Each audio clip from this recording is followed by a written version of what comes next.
I think the countries are trying to figure out what is the best path to take from here, because clearly the US dollar is on the way out and is losing power. People just accept the US dollar as the global reserve currency because it's backed by the full faith and credit of the US economy and also the US military. But that's breaking apart, right? And so I think the Eastern powers are trying to figure out a way to back their currencies with commodities, because Russia is one of the largest net energy exporters of the world. And the reality is, in a world where money is infinite, commodities become, the value of commodities, which are scarce, become infinite, right? Because we can't print oil and gas, we can't print precious metals, we can't print wheat, corn, soybeans. These things have to be grown. These are real products that are created in the economy that require energy to create them. And so I think you're starting to see this kind of bifurcation between both economies. And I actually think it would be a really good strategic move if the US did adopt Bitcoin, because the Bitcoin network is backed by electricity, right? Backed by these miners. And a lot of energy companies in the US could use their excess energy to mine for Bitcoin.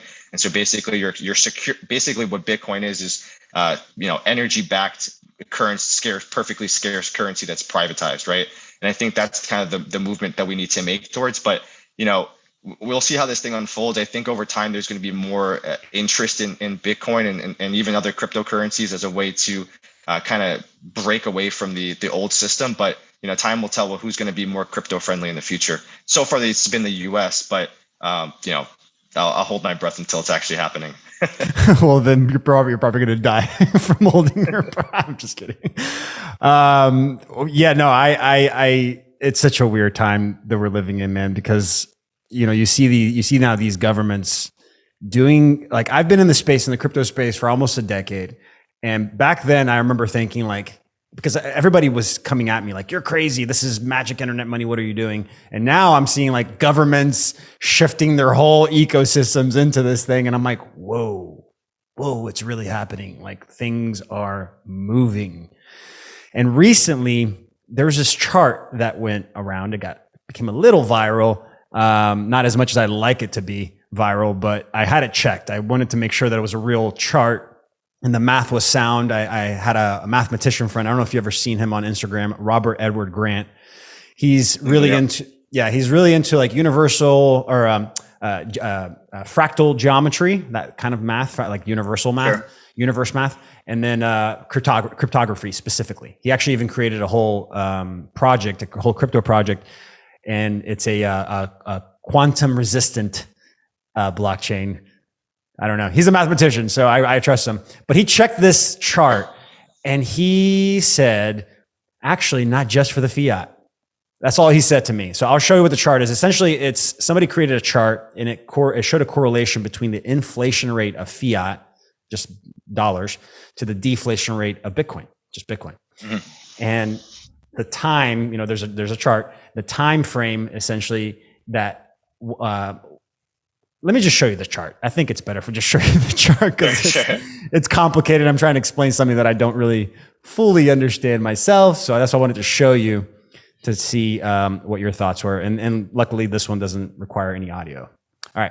So, All right. So if we look here, this is, they called it a Bitcoin stock to FOMO hyperbolic model.